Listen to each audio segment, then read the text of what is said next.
Okay, so in this video, I'm explaining what Wanikani is and how it works for teaching students how to self-study some Japanese kanji and vocabulary. So the approach is that they give you a bunch of lessons. They teach you radicals, which are components in kanji, so that they help you read the kanji a little bit easier. And then they also teach you the kanji, what they mean, how to remember them, and then vocabulary, right? So there's a lot of stuff to learn here. And so, for example, if I want to take a lesson of something, whatever's next to learn, um, I have here the first word, so the other day, and so they explain to you like what are the kanjis that it's made of. So previous and sun, so like yesterday or some other day. So there's more, right? So like they explain why does it mean that, like how would they explain it? So the previous day isn't necessarily yesterday. It can be any recent day, which is why the word means the other day. And let's say like I can't remember how to say it, like it's a senjitsu, but say like I forgot how to say it. So there's a jukugo word which usually means on onyomi, which usually means onyomi readings from the kanji. If you know the readings of the kanji, you'll know how to read this as well. Notice that Nichi reading it is the alternate reading is Jitsu. So normally I would read this as he or Nichi, but in this case it's Jitsu.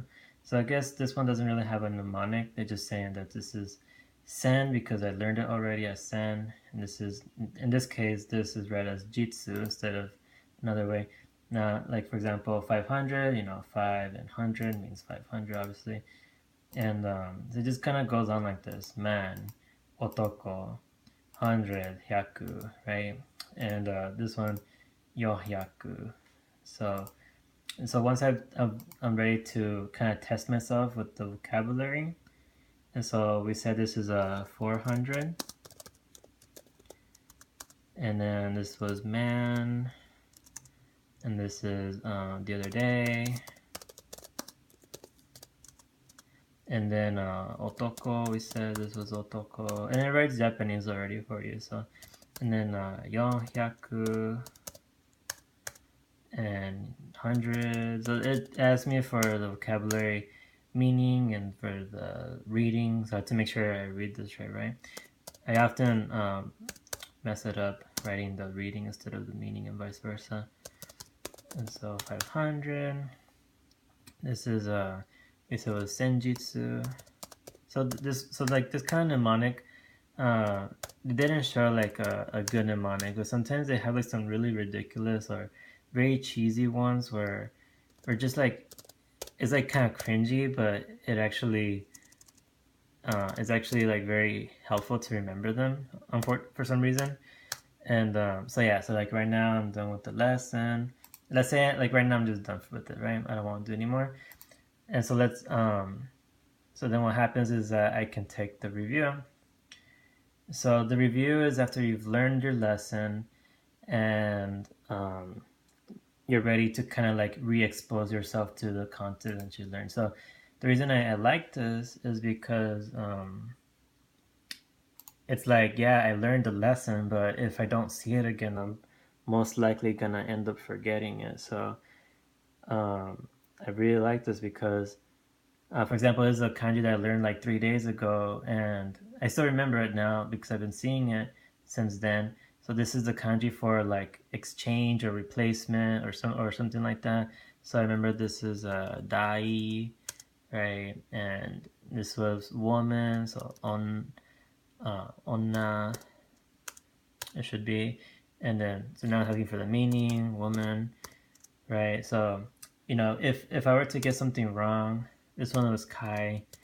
Like let's say that I got this one wrong, for example, then I could just check here like what it was. So tell me, yeah, it's kai, and they would teach me like what's the mnemonic for it. So imagine a coyote with a huge shell making up its back area.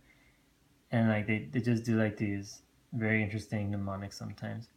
And so yeah, so you go through all your reviews, and what ends up happening is that once you've done all your reviews, you kind of like level them up, I guess. Like right now, I have 47 vocabulary words or so and such as a apprentice, meaning that I just recently learned them. And then those words, the more I see them, the more I get them correctly. They level up to become guru, and then you keep getting those right, and they become master. Right now, I'm like a low level, so I don't have that many master. And there's a enlighten over here, and there's also a burned. It's hard to read it.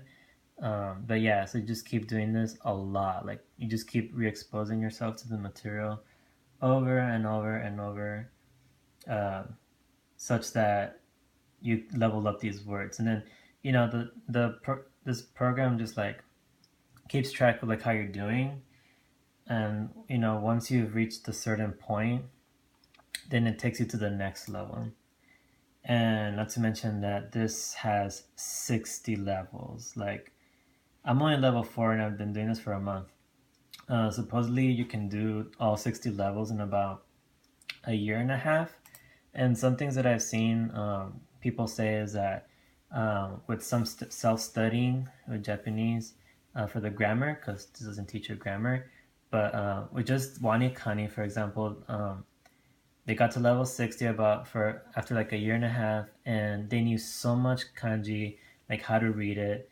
They were so and they learned so much vocabulary that they were ready to take the JPLT2, which is one lower from the highest level, JPLT1, which is which says a lot because I mean those are international tests that pretty accurately measure your proficiency as a Japanese reader, speaker, listener, all that stuff. So if you can get to JPLT2, you're pretty much like an advanced Japanese speaker. Not quite native, but I mean pretty close. So yeah, this is Wanikani. I've been wanting to show it off to all you guys who are studying Japanese and can't seem to get the kanji stuck in your head. I think all of us non-Japanese native speakers have this problem. So yeah, thank you for watching.